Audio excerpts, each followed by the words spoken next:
What if I told you that Easter brunch is not just a family gathering? It is actually a full-blown Zodiac experiment in pastel clothing? Because the second people start showing up with deviled eggs, glazed ham, suspicious casseroles, and unresolved tension from last year, every Zodiac sign starts acting exactly like themselves.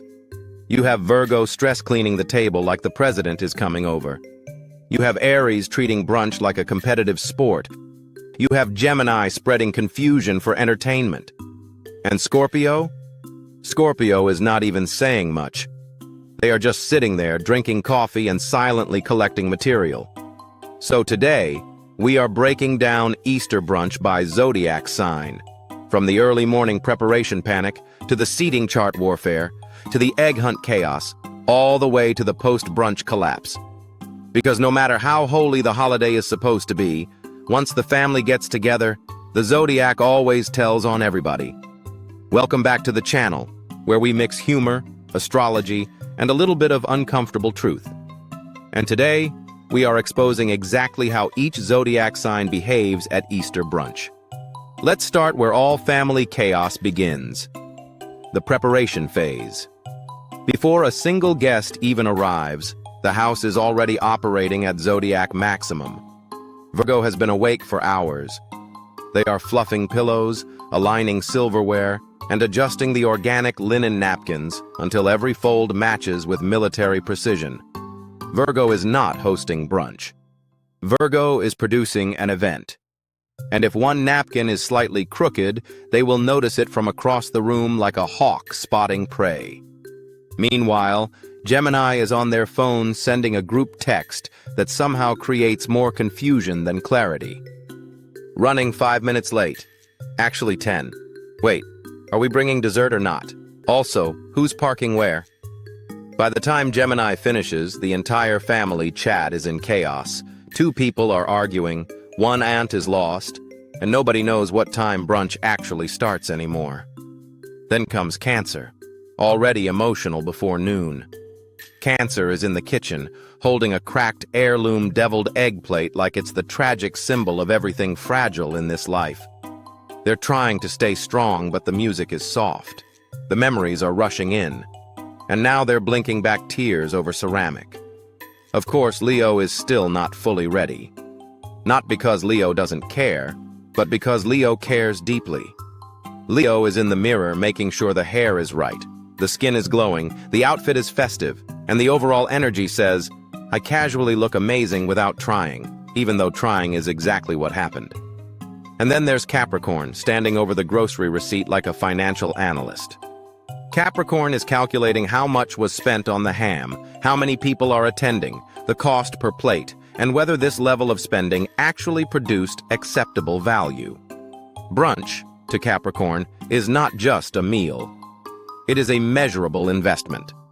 Meanwhile, Taurus is not getting in the car until somebody confirms the premium mimosas made it into the cooler.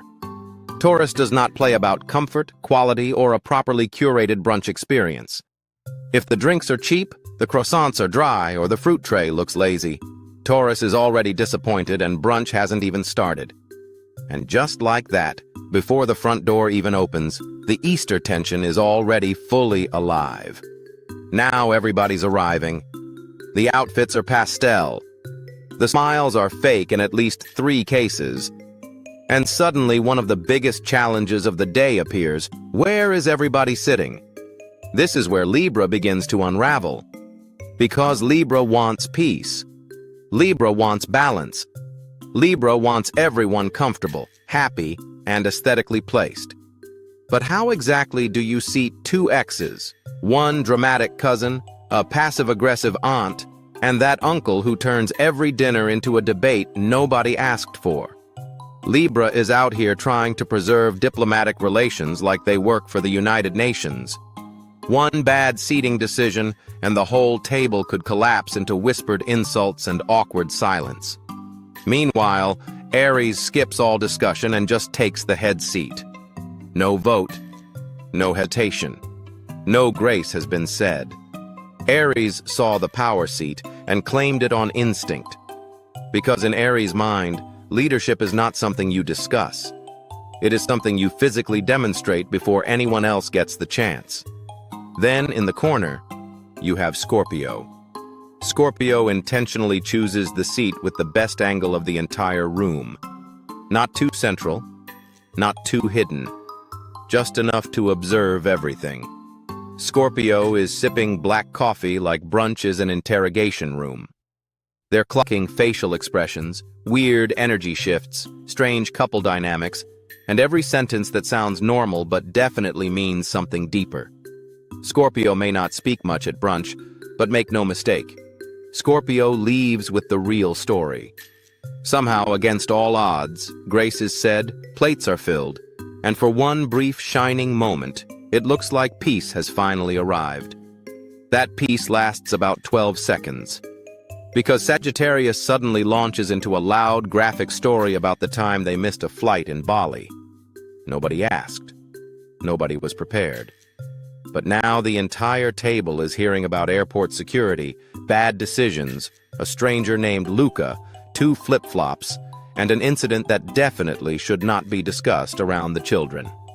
Sagittarius always brings the energy of, this family gathering could use a little more danger. Then Aquarius casually says something like, the idea of traditional Easter ham is really just a social construct rooted in repetition and collective performance. And everybody freezes. Because Aquarius always chooses brunch to introduce a theory no one requested. And the funniest part is that Aquarius will say all of this while actively eating the side dish. That is classic Aquarius behavior. Reject the system, but still sample the casserole. Then there's Pisces, whose soul is simply elsewhere. Pisces is gazing out the window because they saw a butterfly and immediately forgot what dimension they were in. Now they're halfway through an emotional daydream. The gravy boat is in their hand, and next thing you know, they've poured gravy into their water glass by accident. And honestly, Pisces might not even notice until someone else points it out. At this point, the table is wobbling under the weight of food, opinions, tension, and one person who's definitely had too many mimosas. Now it's time for the egg hunt. In theory, this is supposed to be wholesome. In practice, it becomes a suburban survival game the second Aries gets involved. Because Aries does not know how to casually participate in anything. If there is an egg hunt, Aries is sprinting. Aries is diving. Aries is turning a sweet backyard activity into a full-contact championship event. Children are confused. Parents are concerned. Aries is focused. Then enters Virgo, who has somehow memorized where every single plastic egg was hidden. Not only that, Virgo has categories. They know which eggs are for toddlers, which ones are in shaded areas, which ones are near the bushes, and which child has already found too many. Virgo may not physically dominate the hunt like Aries, but Virgo is controlling the entire operation from the shadows with terrifying accuracy. And of course, Gemini cannot resist making things worse. So Gemini starts whispering that there's a golden egg hidden somewhere in the yard. There is no golden egg. But suddenly every kid is in a frenzy. The adults are looking confused. One cousin is accusing another cousin of lying, and the whole backyard feels like a reality show elimination challenge. Gemini stands back and watches the drama bloom like a spring flower. That is their gift. Eventually, sugar crashes. The egg hunt ends. The dishes pile up. The adults get quiet. And the true Zodiac aftermath begins. Taurus is the first to fully clock out. They've eaten well, they're warm, the velvet sofa feels perfect, and now Taurus is entering a food coma so deep it looks spiritual. You can ask Taurus to help clean up, but the answer will be a slow blink and a stronger commitment to not moving for the next 4 hours. Capricorn, however, is already resetting the room. They are stacking plates, storing leftovers, wiping counters, and mentally preparing a better Easter strategy for next year. Capricorn is not just cleaning. Capricorn is conducting a post-event review. What went wrong? What ran late? Who was inefficient? Why were there not better systems in place? And then there's Sagittarius, who is suddenly gone. No long goodbye. No dramatic exit. No explanation. Sagittarius just remembered there is another party, another adventure, another random invitation across town that sounds more exciting, and now they've vanished with half a mimosa and someone else's sunglasses. That is the Sagittarius way. Present, chaotic, unforgettable, and impossible to pin down. So what have we learned?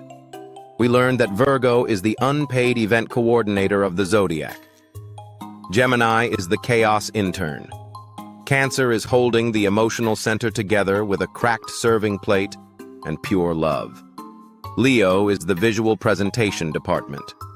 Capricorn is the operations manager. Taurus is here for luxury and snacks only. We learned that Libra deserves hazard pay for handling family politics. Aries thinks every holiday needs a winner. Scorpio knows everything and says almost nothing. Sagittarius treats brunch like an accidental pregame. Aquarius will absolutely question the meaning of the entire tradition mid-bite. And Pisces has spiritually left the room at least 4 times. And honestly, that is what makes Zodiac family gatherings so funny. Because every sign brings their own flavor to the table. Some bring structure. Some bring beauty. Some bring confusion. Some bring emotional damage. But together they make Easter brunch exactly what it always becomes. A beautiful, messy, hilarious family production with ham, hidden tension, and at least one person asleep on the couch before sunset. And also be honest. Who starts the most drama at your family gatherings? And remember, the stars may guide us, but family brunch will always test us. Oh